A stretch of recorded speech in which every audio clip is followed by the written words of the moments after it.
Turn your back on the woman who held your spine. Woman, you were brought forth from my side, created to support me like the gravity-stricken moon does the brisk breath of nightfall. But when fear clawed its way into my heart, when he called my name in the garden, you shrunk and hid your shameful body.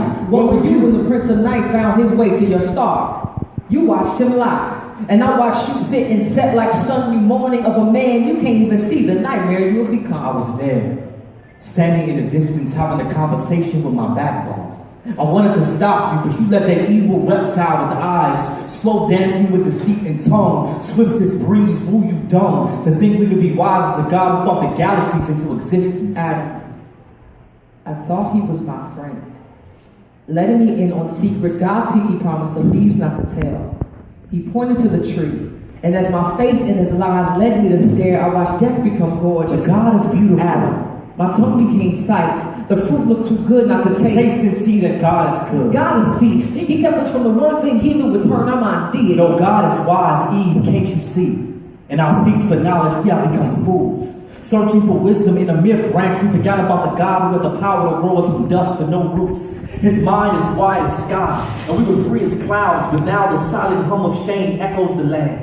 The eerie chill of Father's curse crawls across our conscience, and the very river we bathe our naked souls in is damned because of you. What have you done? Do not blame me for murder and name yourself victim as if we are not both ghosts with skin. You left me for dead. Did you forget the sixth day when God made you from dust? But he made you from me for me.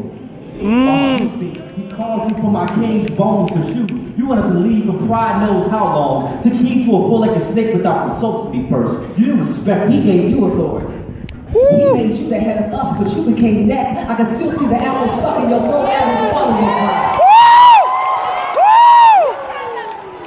You were supposed to leave me, yet I am to blame. Your wife, your Eve, the one who is now shamed, wants beauty. The moment you saw her breathe, maybe I should loose a ribbon around my neck, make a skirt of wrapping paper, stuff my natural naked chest with leaves. Maybe then these bones will be enough gift for you again. This flesh enough body for you to bathe in the day. You remove God from your soul, emptied your nest of his glories. The day you begged me to take his place, fill your voids, become this image of perfection to satisfy your insecurities. God forbid. Our sons won't treat their sisters like cemeteries, stacking their bodies and bones in the closet to wear as one flesh every time they want to feel alive. Eve, please understand that you further prove my point. That prideful organ brewing beneath your breast beats with no submission for your husband. And for this, your future daughters would not be quiet, gentle, but some will be loud as nagging crows scavenging on the dead earlobes of men. Their bodies, sculpted for God's glory, will become lures enticing our sons to sin, and they will. These women, their offspring, will hand their souls over to men who are not their gods. They will kneel for value at the altar of man's approval, but that worship will not make them whole nor holy. Do you see what you've done? You have made this about you by blaming me. We are both sin wrapped in flesh, both broken creations, stained glass windows with no shine, no sun, no light. We are both dark, imperfect, lost. We are fallen. Wife, I'm sorry, but have you any idea how shameful my inside scream for not protecting the only woman I've ever known and loved from the sting of death? I feel like a lonely grave, wallowing in a walking coffin of a body, waiting for a voice louder than my fears to resurrect this scared corpse of a man I buried 6 feet under guilt. But believe me when I tell you, you are still the woman my vision sung to when I first saw you in Eden, Eve, even if God chose to separate us for 1,000 years for what we have done. I will write you every day faithful, and my letters will literally litter the land with love, my name. But excuse me if the blood on my hands still drips thick with condemnation.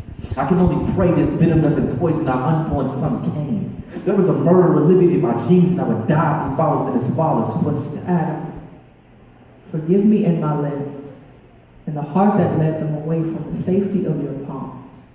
The parachute folded beneath the bloodstream I left in vain. I promise, I will never try to fly without you again. Your word is wind, and I am convinced that I would be fooled to disrespect the tornado I was created to love. You mentioned our sons, but remember our God. Remember what he told the devil as he cursed serpent. He spoke of my womb, and from it a seed will come.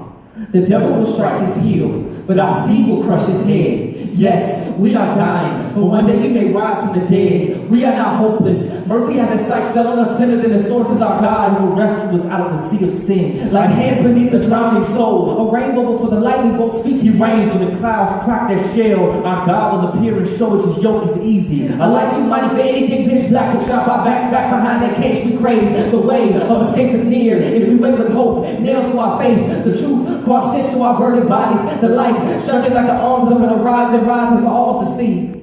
The sun still lives. Eve, forgive me. Adam, forgive me. God, we tried to be our own God. Please forgive us.